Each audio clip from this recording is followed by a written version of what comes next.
to have the camera ready, doesn't it? Hang on. Well, it's late at night. It's 11:15. I'm tired, but I had to come on. Oh, Lord. There. And talk about the book of John, chapter 2.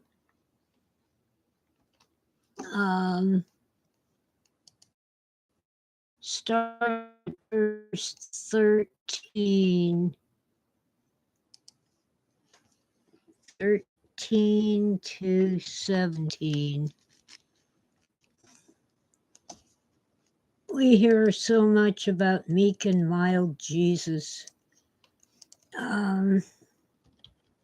Here's a link to the book of John in the ESV, English Standard Version. Hi, Don. You're up late. Hello, X. Welcome in, my people. Oh, Lord. I'm almost asleep and my tummy's full. But I think in these times in particular, hi, Philip.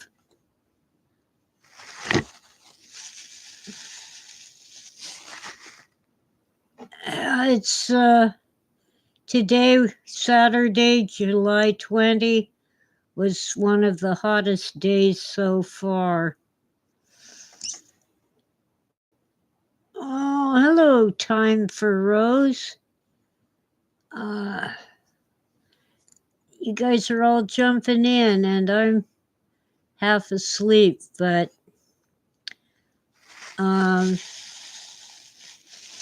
well, everyone's quoting Bible verses like mad, and I think this one's important. We hear preachers talking about meek and mild Jesus all the time. Well,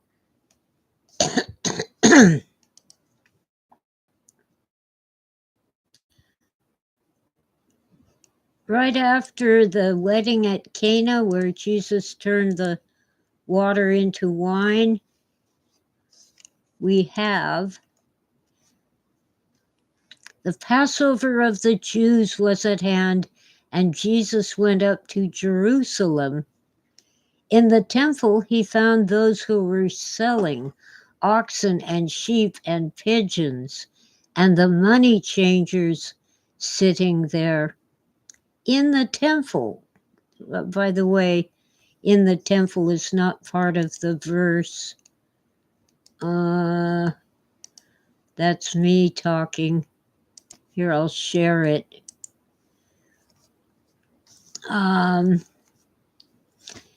Verse 15, and making a whip of cords. That's, ropes. He drove them all out of the temple with the sheep and the oxen. And he poured out the coins of the money changers and overturned their tables. And he told those who sold the pigeons, take these things away. Do not make my Father's house a house of trade.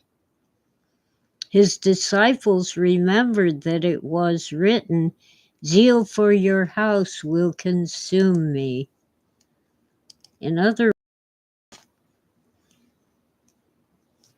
that's not exactly a meek and mild Jesus. Oh yeah, I won't force you to read from the screen. I have a lot of trouble with that sort of thing because I'm usually on my phone and the screen is too small to read anything. Philip's gonna get married? Good for you. Oh, Lord.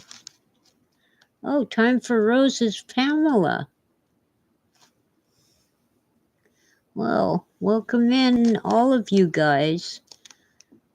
It was John Rich who kind of inspired this unplanned stream. Oh, just singing along, huh? Going to the chapel and gonna get married? Oh, temple, okay.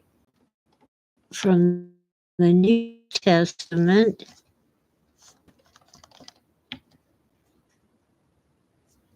Come on. Oh, it's Second Chronicles. I'm going to get the King James Version, if it'll load. Second Chronicles chapter 7.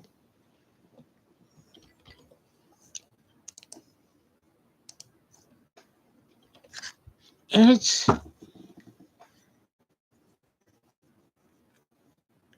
oh, well, X, I hope you're going to be able to sleep.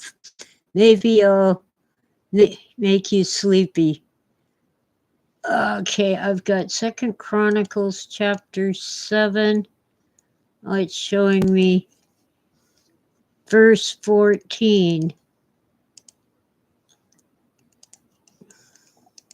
There we go. If my people, which are called by my name, shall humble themselves and pray and seek my face and turn from their wicked ways, from heaven, and will forgive their sin and will heal their land. Now, as John Rich pointed out, it doesn't say if the devil's people humble themselves. It doesn't say if the atheists humble themselves. It says if my people who are called by my name. So in context, that would be Jews and Christians. There was no Islam at the time, so I can't give an opinion on that. Islam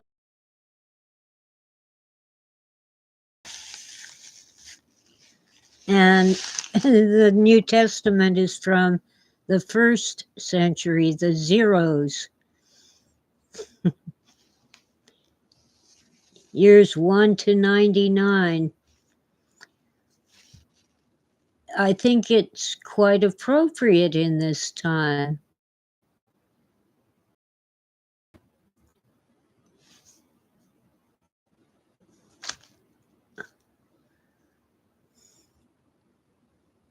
Philip mentioned Mithraism. Well, there was, well, my brain's not giving me the word. Oh, Zoroastrianism. Yeah, and myth is actually a heresy. Let's see. I'll ask Google to tell me about Mithraism. The worship of Mithra, the Iranian god of the sun, justice, contract, and war in pre-Zoroastrian Iran. So, Mithras was known in the Roman Empire in the 2nd and 3rd centuries, and they honored him as the patron of loyalty to the emperor. Well, yeah, because the Roman emperor was supposed to be a god and worshipped and represented as the sun.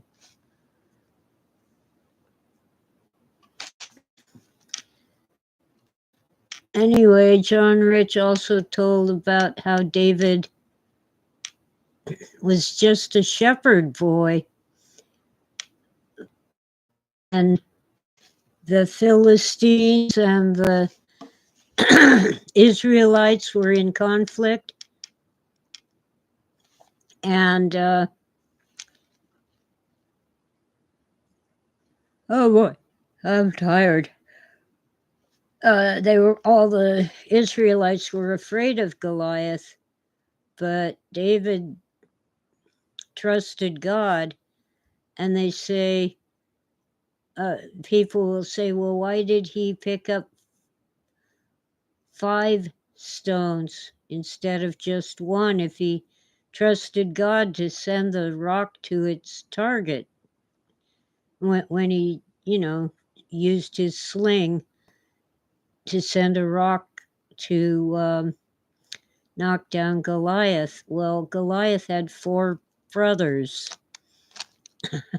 Anyway, it was not the stone that killed Goliath. It just knocked him down, stunned him.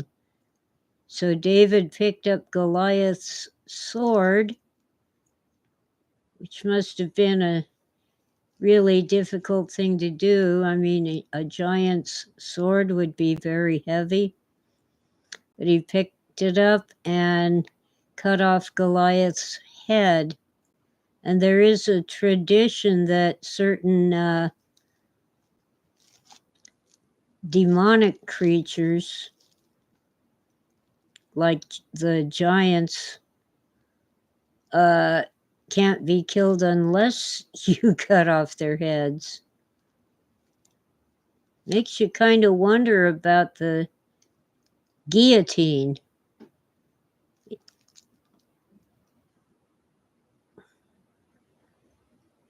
In the French Revolution, that guillotine was used repeatedly. Philip says he would not be afraid of a nearsighted man with giantism. Well, frankly,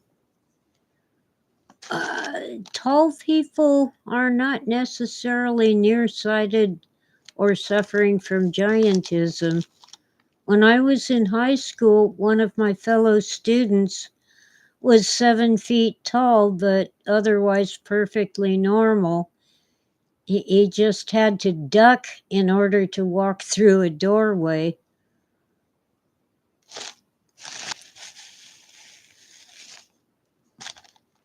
Nice guy, too. There's various estimates of how tall Goliath was. Maybe 10 feet, maybe 16 feet. That's right, Philip.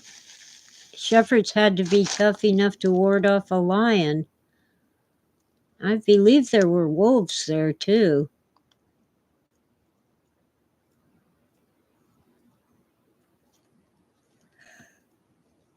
Goliath had to be assisted in the Bible story? Okay, let's see. Goliath? Whoops. Too many typos. I'll have to get the flashlight on so I can see the keyboard. So I never get my hands in the right starting position.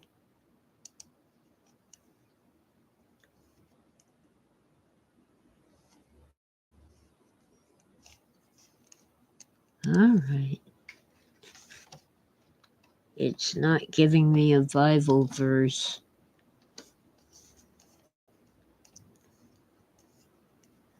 First Samuel chapter 17. It wants to give me the New International. Goliath, who was from Gath, came out of the Philistine camp. His height was 6 cubits and a span.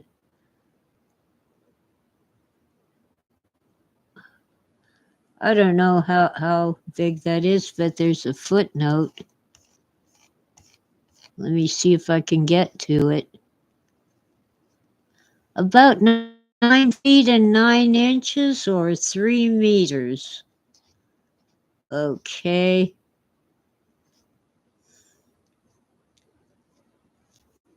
Uh, this doesn't say anything about him needing assistance.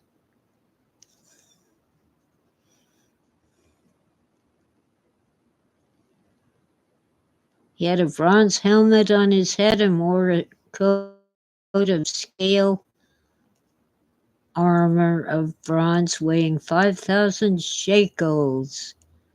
On his legs he wore bronze greaves, and a bronze javelin was slung on his back. Blah, blah, blah.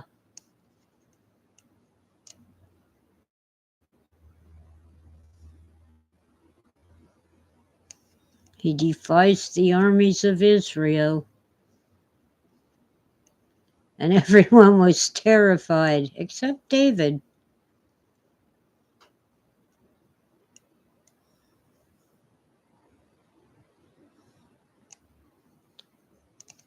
Okay, I don't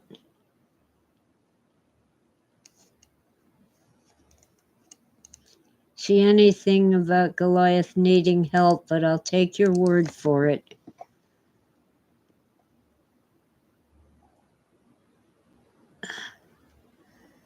Philip says Malcolm Gladiator gave a fascinating little talk on David and Goliath, pointed out a lot of interesting details that Philip had never thought about before. Oh, Malcolm Gladwell, I was wondering. Thank you. Yeah, Malcolm Gladwell is worth looking up. I'm thinking that the automatic fill-in part of spell checker gave you Gladiator.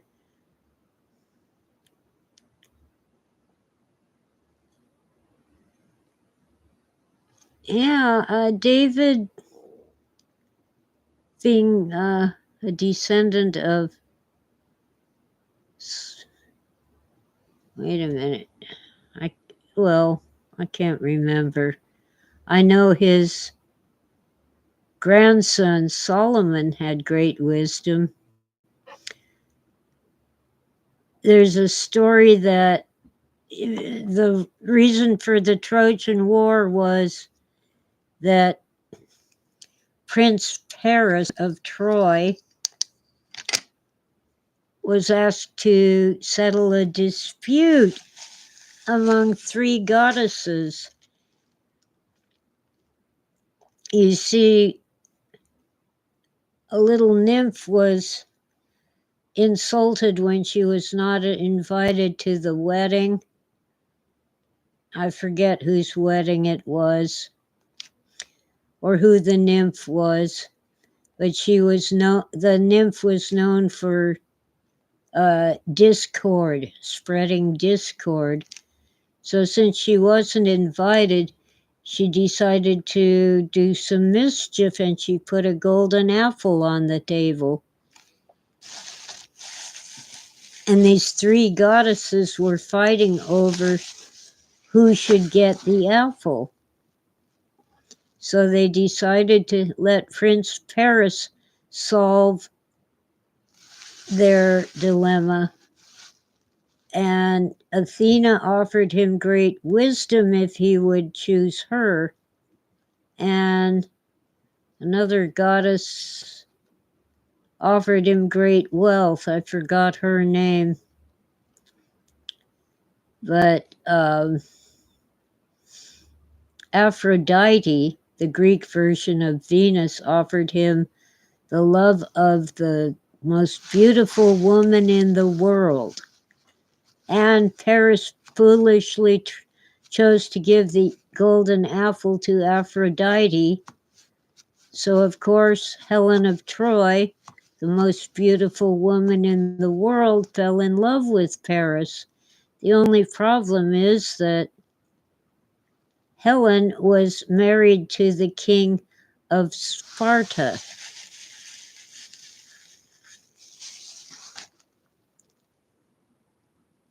If I remember correctly, his name was Menelaus. If not, Menelaus is the guy's brother. Well, Helen was born from the egg that Leda laid after she was raped by Zeus in the form of a swan. And there were two women in that egg. Helen was one of them. So she was Nephilim. Hi, Angus. Welcome in. I'm half asleep. So anyway, Solomon was presented with a similar choice when God offered him a gift, wealth, power, or love, or wisdom, wealth and power, or love, or wisdom. And Solomon chose wisdom, and God was so pleased he gave him all three gifts.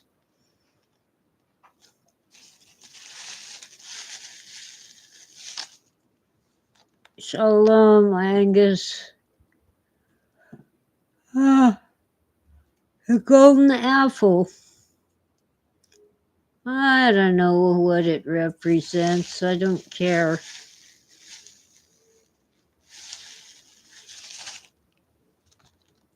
Yeah, Menelaus was king of Sparta. And I don't blame Helen.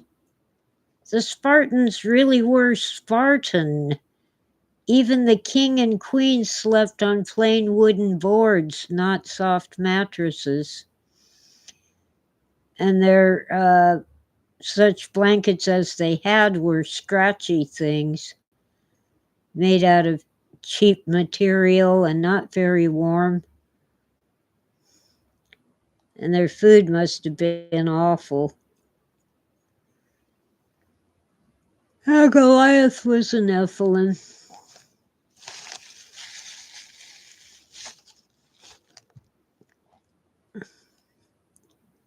Well, anyway, Menelaus's twin brothers, twins in Greece, in ancient Greece, were considered so unlucky that, well, they had to be killed, but it wouldn't do to actually kill them.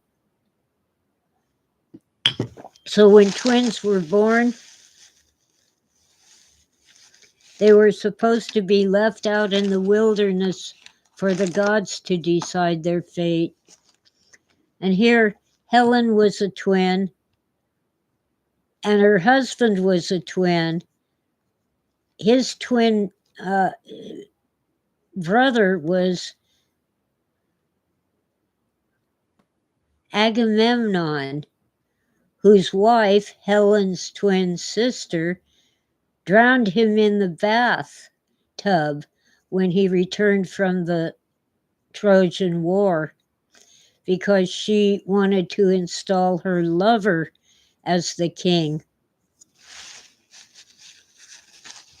All these stories in Greece, by the way, seem to have their roots in ancient Egypt. But that's another story. A little known book by Velikovsky, Worlds in Collision and all that. He also wrote Oedipus and Akhenaten, and makes a good case that Oedipus was actually the son of Akhenaten. And by the way, Akhenaten was not a monotheist.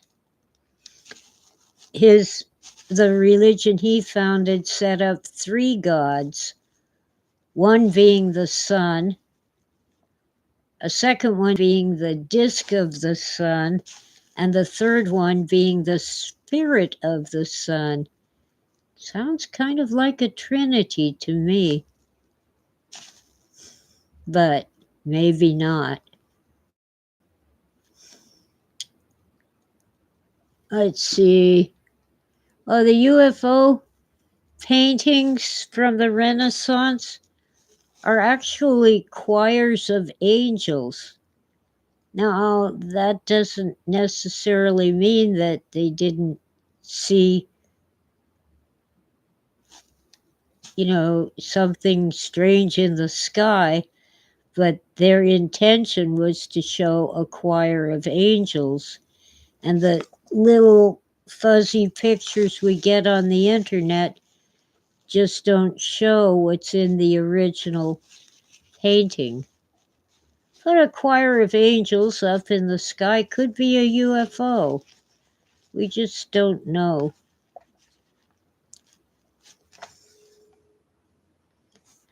Oh, Philip just became an uncle of Tin's. No, I don't think it's unlucky either. But let's see. For one of the classes I took in college, I had to read Things Fall Apart by Chinua Achebe. And it's about one of the elders in an African village when the Christian missionaries have arrived and kind of changed their social structure. One of the things in that story is that twins were born and they were considered unlucky, so they were left in the jungle. Kind of like the Greek thing of putting twins out in the wilderness. But in Achebe's novel, Things Fall Apart, the Christian missionaries adopted the twin babies and nothing bad happened to them. So the people of the village began to think, well, maybe our old beliefs aren't really true. It's an amazing story. I recommend the novel, Things Fall Apart. The hero, or protagonist anyway, Okonkwo,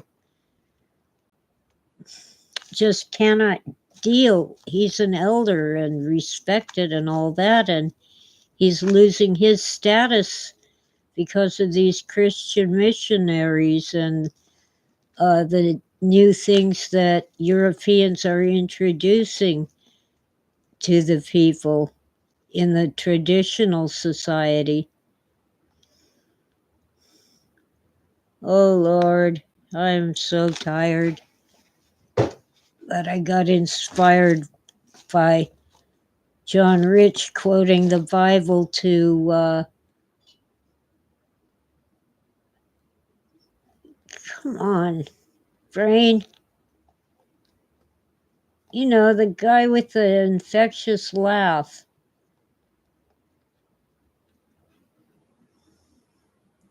Lives in Florida now. Got canceled from Fox and became even more famous and so forth. Popular.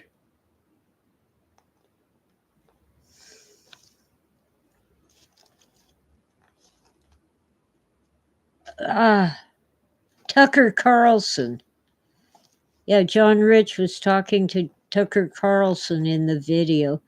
Well, welcome in, Jorge. I think bienvenuto is Italian, not Spanish. But it means welcome.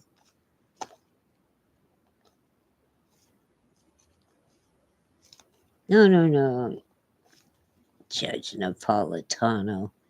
Tucker Carlson and John Rich. John Rich was quoting the Bible to Tucker Carlson about if my people who are called by my name shall humble themselves. ...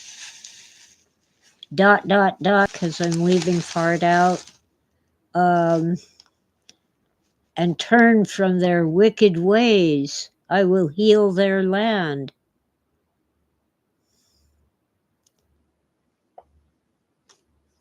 Oh, oh, Jorge. There's a lot of going on at this time. I'm still a little depressed. I keep having flashbacks about November 1963 when they shot President Kennedy.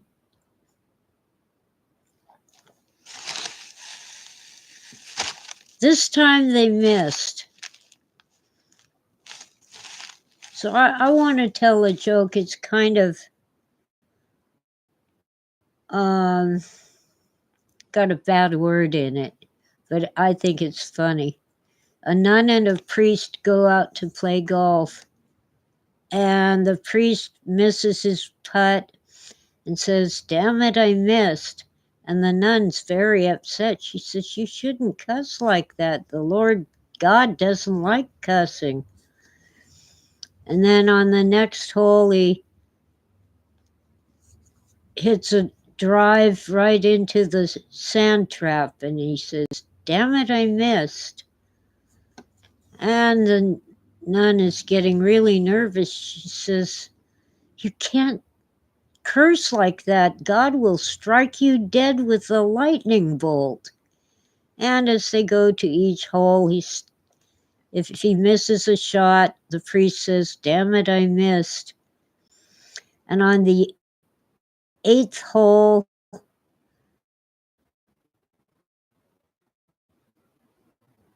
the priest cusses again, and the clouds part, and a lightning bolt comes down from the sky, and there's a big boom and a cloud of smoke. And when the smoke clears, the nun is lying there dead.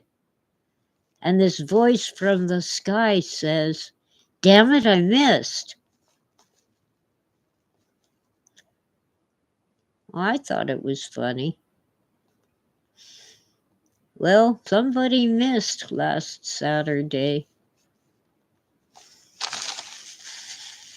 And I don't think it was God.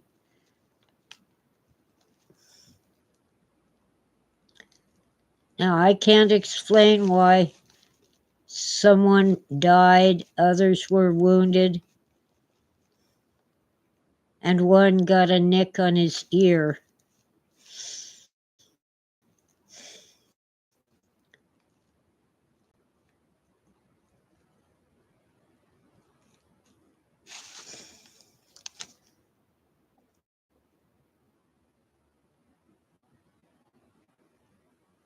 I don't know why God saved one and not the other.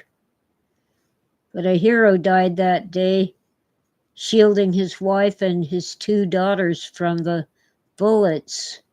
And now people are saying he took a bullet for Trump. Well, I'm sure he intended to take a bullet for his family.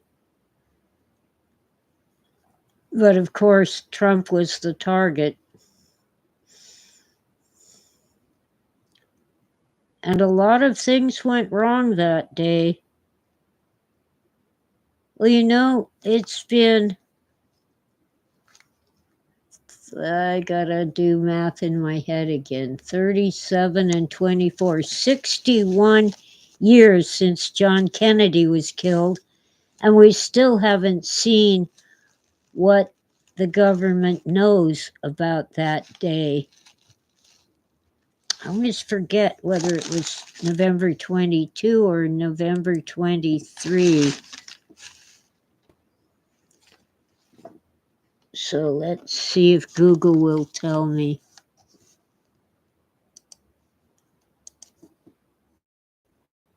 November 22, 1963 in Dallas, Texas. They blew his head off.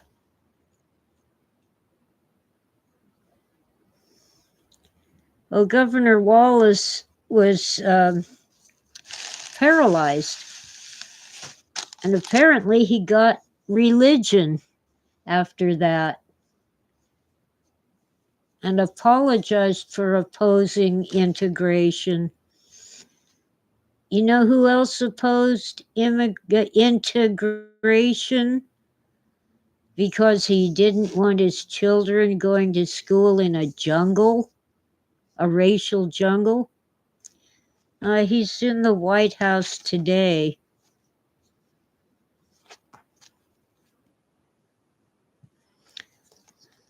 Philip says he heard that apparently there are still classified documents from the Lincoln assassination. Well, even if we were to get whatever documents still exist, we'll never know for sure. Yeah, Angus Biden didn't want black children going to school with his white children. And yeah, busing, I don't think busing was a good solution, but it's what they did to get black children and white children into the same public schools. Angus wants to know about Roswell. Well,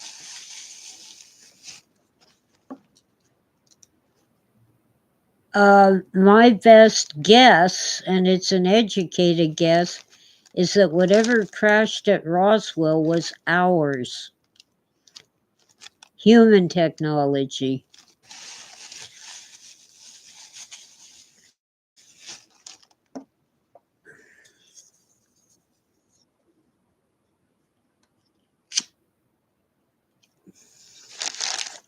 Well, the problem with busing was it took so long for the children to travel to and from the schools that they didn't have much time at home. It wasn't the best solution.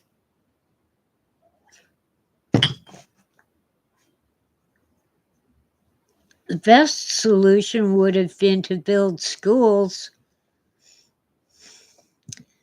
that were closer to both white neighborhoods and black neighborhoods. It also would have helped if the neighborhoods were not so segregated.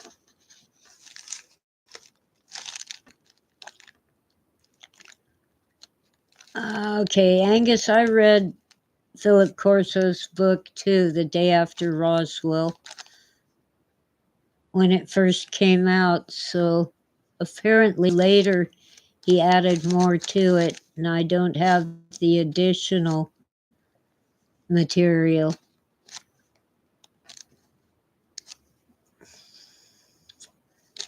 Yeah, the children did not enjoy being bused across town. And at the time, our schools were so crowded, at least here in California, it would have made more sense to build more schools and locate them in places where the surrounding homes would have both black and white children to go to those schools. In my high school, well,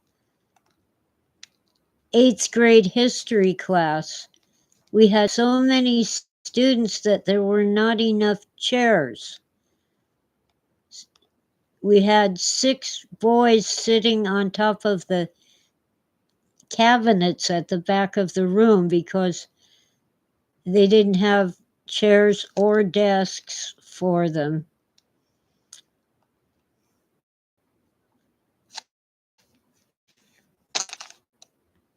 And that was in sunny Southern California. Oh, Philip lives in rural America where they had an hour's bus ride to school anyway.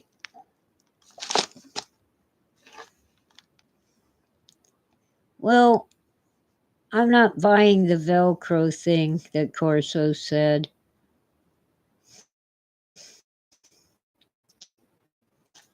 um, some of the tech, I don't remember all the details, but some of the tech that he says came from Roswell or other UFO crashes and recoveries were in existence before Roswell.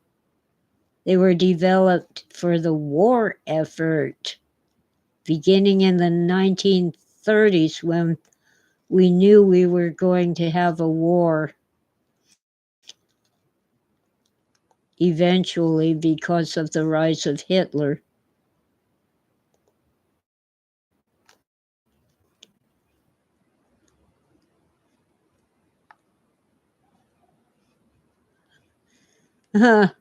My son had to take city buses for a short time. There was no school bus.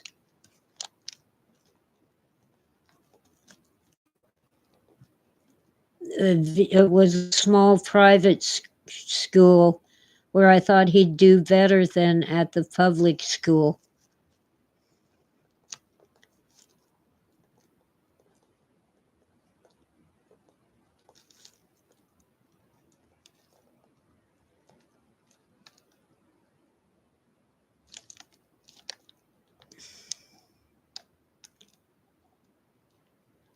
No, not Los Angeles, Angus. Orange County, California. He went to school in Garden Grove, which we affectionately called Garbage Grove. There were Mexican gangs and Vietnamese gangs not within a mile of our house there. And we moved out of there as soon as we were able. Yeah, Chris went to a Montessori school for a while, but he was a sixth grader when he became very unhappy because they were not following the Montessori method anymore, and they were pushing him to do math that was really at a high school level, and he wasn't ready. And since they would not listen to me and back off and leave the boy alone, I switched him to another school that was only seventh grade and up. So he was a year too young, and I convinced them to let him try it out and see if he could handle it. And within a week, they bumped him up to eighth grade. And he was a sixth grader. He was 11 years old. 2 years younger, 1 year younger than a seventh grader. Here they put him in eighth grade with 13-year-olds because academically he was awesome.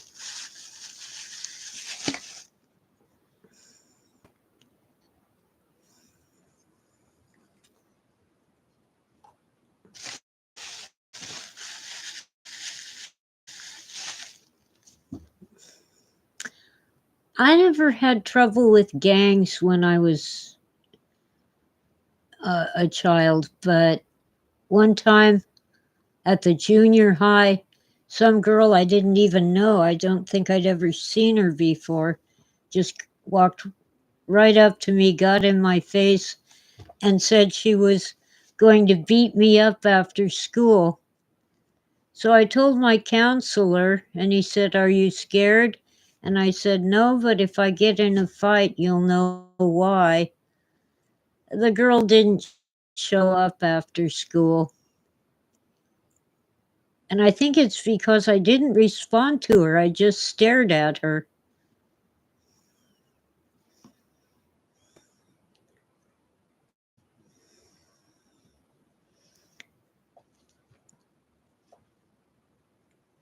Well, Angus, you had a Sony Walkman. I never had one.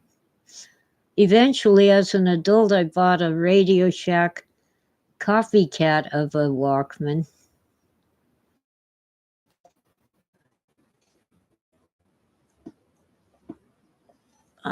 School security got it back for you, and then the next day they beat the crap out of you. Yep.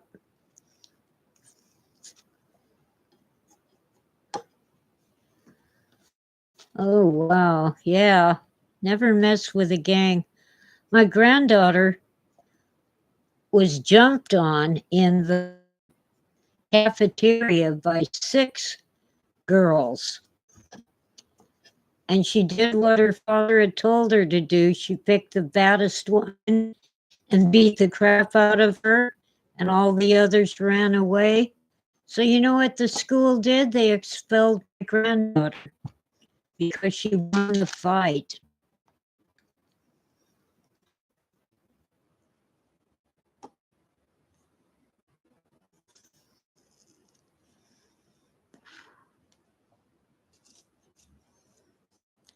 Yeah,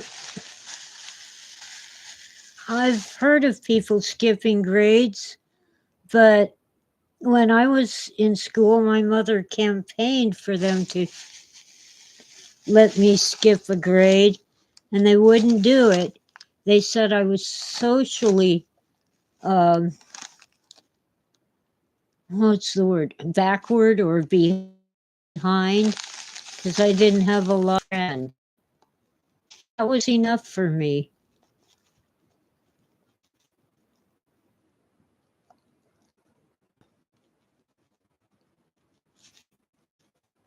Oh, I'm sorry you had to fight, Angus.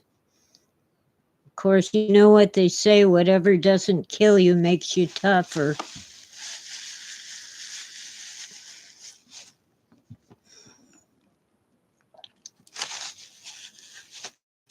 Anyway, I guess we need to humble ourselves and turn from our wicked ways.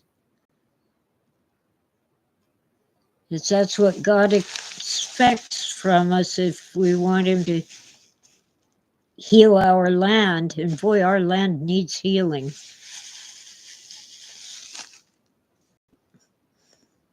Yeah. My mother put me in private school starting in 9th grade.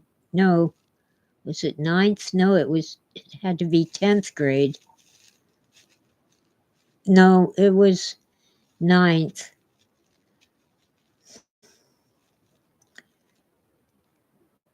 I have to think about it. It was a long time ago. It was the 1960s. I didn't want to go to a private school.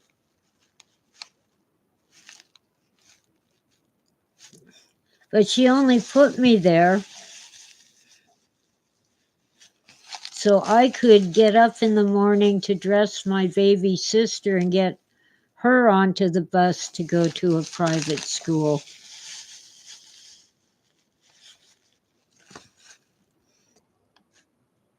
It wasn't really for my benefit. Look, my water's empty. And my back is killing me. Let me refill my water and I'll be back in a minute or two. Hang in there.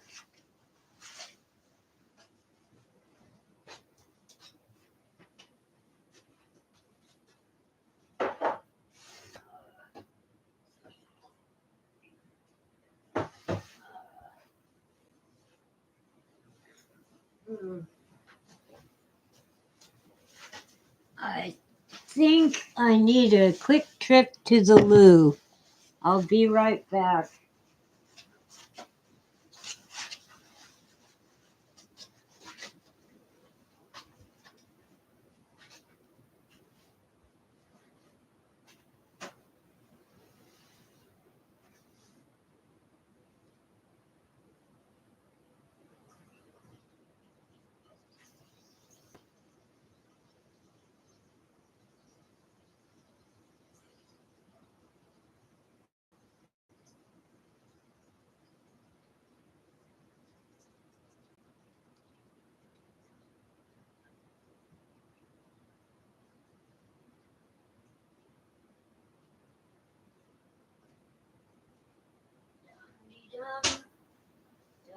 Dum de dum, dum de dum de dum, dum de dum, dum de dum de dum. I'm coming, hobbling away. I was not planning to be on for this long, but since you all came in, I had to stay longer. Well, Philip, at one time Santa Monica was super fancy.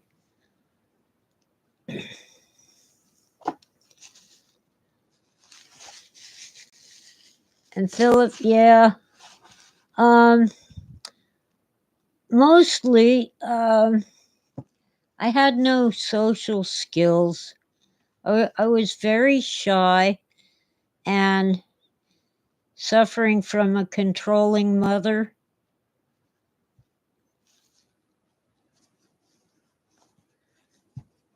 Yeah, well, I guess I was a genius. They said I was.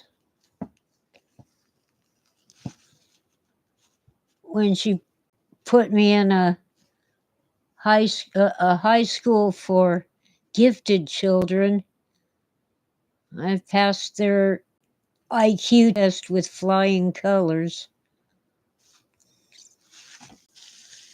But most of my classmates were um, not at the genius level, but were let in for other reasons. And frankly, the IQ test is a joke. If you have a good vocabulary and some basic math skills, you can ace it. It isn't really an intelligence test at all. It's more of an education test.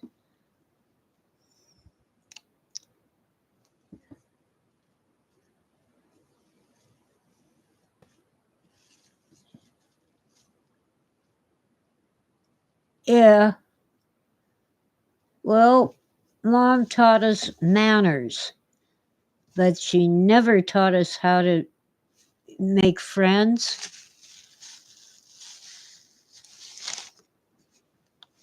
Well, I had the Stanford Binet IQ test. And then later in life, I had the crazy test, the Minnesota multiphasic, which also measures intelligence.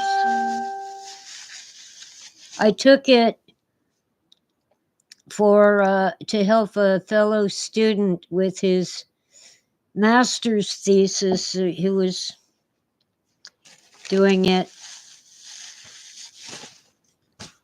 and I took it earlier than that when I was getting marriage counseling because I thought maybe I was crazy. Phil and I were not getting along. And both times they told me that I was really intelligent. But I was realizing when I took that test that I had had it before. You know, it's supposed to measure whether you have mental issues. But I had taken it as a child, and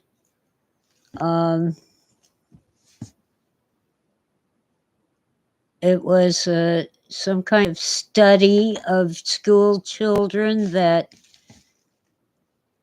should have required permission from our parents, but our parents didn't even know about it. And they tested me and my brother, and it was a longitudinal study. They followed us through our school careers. And possibly they're still studying us now. Although I remember a scene where I was kicked out of the program because I wasn't cooperating.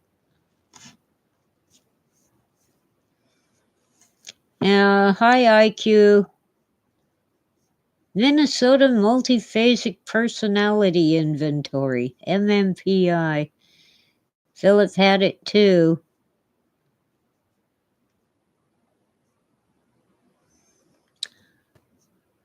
Uh,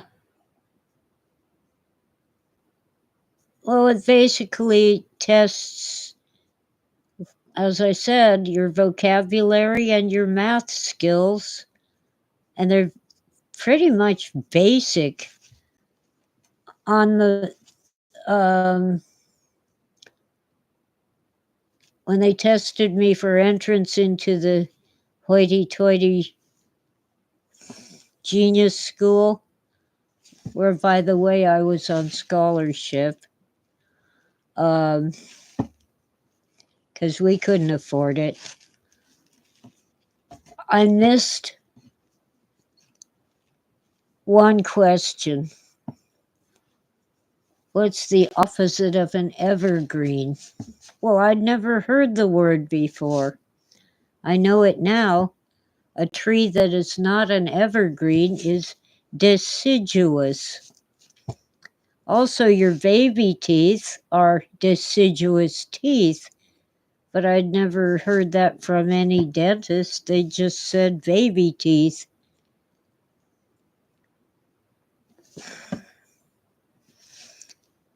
And I got the opposite of asset is liability, but I wasn't certain about my answer.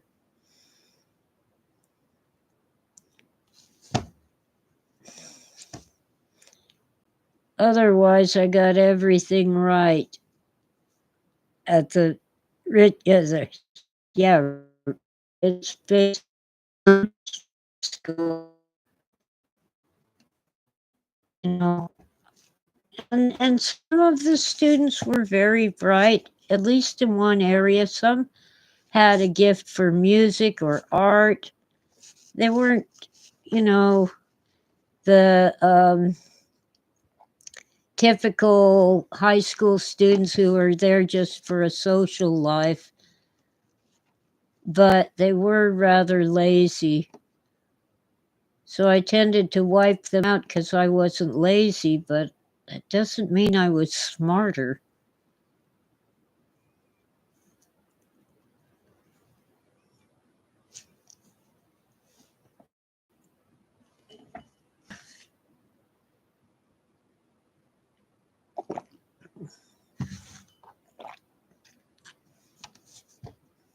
Philip was told to fold a piece of paper in half. Apparently, some people can't do that. Well, I often get pieces of mail from people who can't fold the paper in thirds so that it actually fits in the envelope. And it's so freaking easy for me, I don't even think about it, I just do it.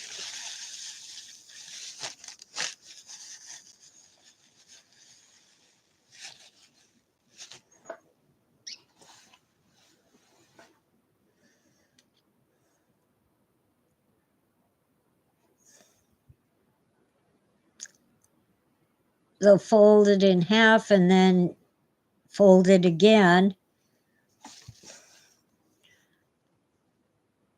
because he can't figure out how to fold it in thirds. They taught us how to do that in the 4th grade. In 3rd grade, they taught us how to fold the paper for one of those small envelopes. And in 4th grade, we wrote letters to the astronauts.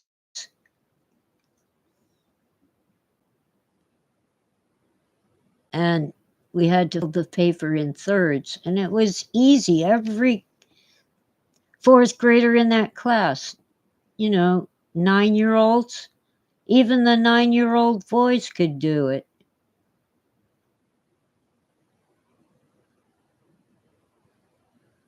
Well, I went to school with the children of doctors and architects and I don't lawyers at the genius school.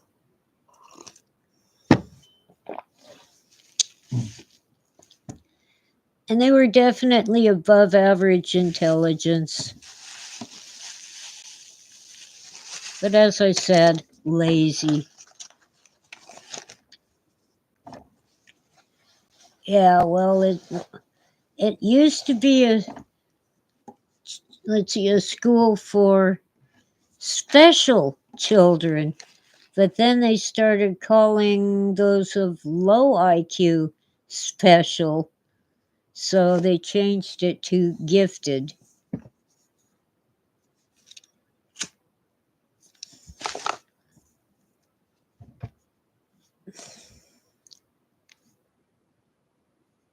I don't know. They were studying us, and that worries me. As an adult, I visited that school, and the owner of the school, a psychiatrist, elderly lady, what expressed a great interest in the DNA of my child because his father was at that time not well known but slightly known author. He was more famous in France than in the US. And that worried me. It really concerned me.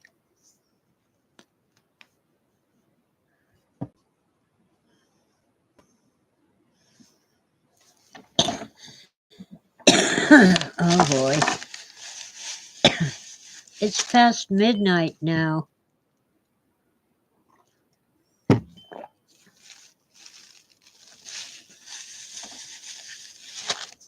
But I don't know.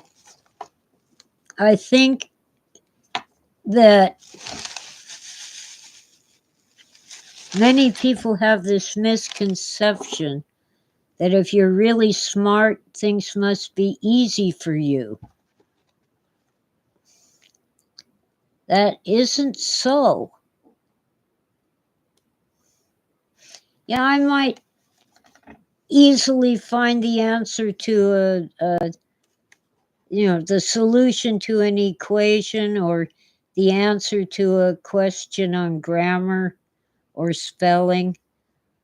But when I was in school, all the way through college, I worked my tail off.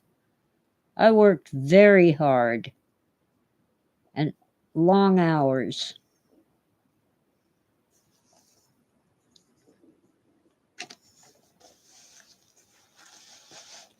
Nothing was easy.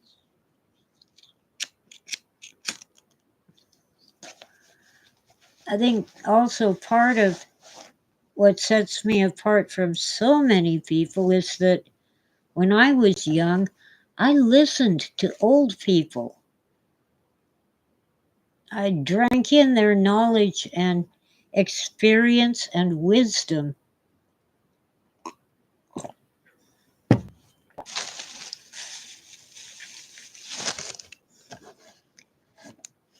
So, if I had a cut or a scrape, I knew how to treat it. I didn't have to run to the doctor like some people do.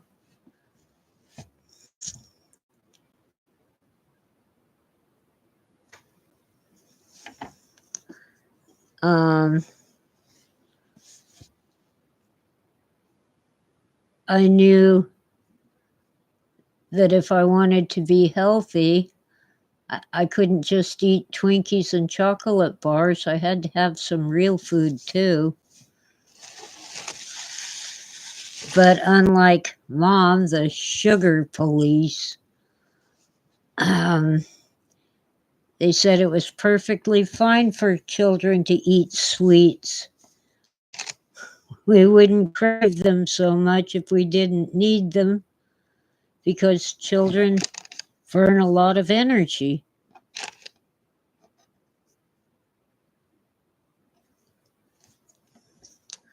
I actually know two people now who can't eat chocolate. They're allergic to it. I feel bad for them. The one that I see most often can eat whoppers, chocolate covered malt balls. I have to say that carefully. Mom always called them mothballs. Ah, I have to avoid the glare from the lamp or it'll wash out the image. I never heard of it till I joined the Lions Club, and one of the Lions ladies can't eat chocolate. But you see, whoppers aren't real chocolate. They have cocoa powder, but they don't have the cocoa oil, the chocolate oil. Apropos of nothing, Philip says cedar smells nice. I have cedar trees here.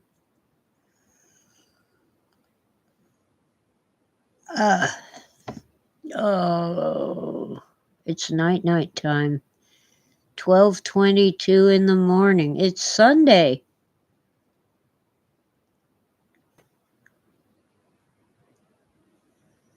Angus kind of disappeared. Only Philip is posting.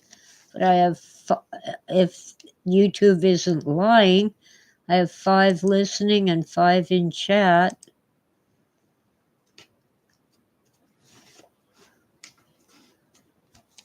Let me see. That isn't what I wanted. Participants. Philip, I think you're the only one here, unless YouTube's lying to me. I think they all went to bed, and that's what I need to do. I've been on for over an hour. Oh, mothballs. Yeah, Mom called them mothballs, but they're made of, well, they can be made of cedar, but they're usually made of a chemical, and I forgot the name of it. Yeah, cedar does repel moths, but wafers are malt balls, M-A-L-T.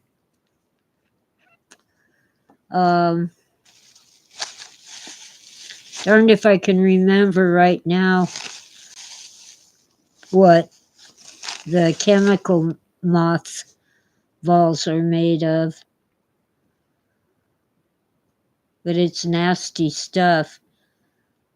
And it's bad for people. Cedar won't hurt you. Okay, I gotta go night. I'm falling asleep. And my back's killing me because I'm sitting in a chair. And even though it's Great Granny's rocking chair, it's still killing my back.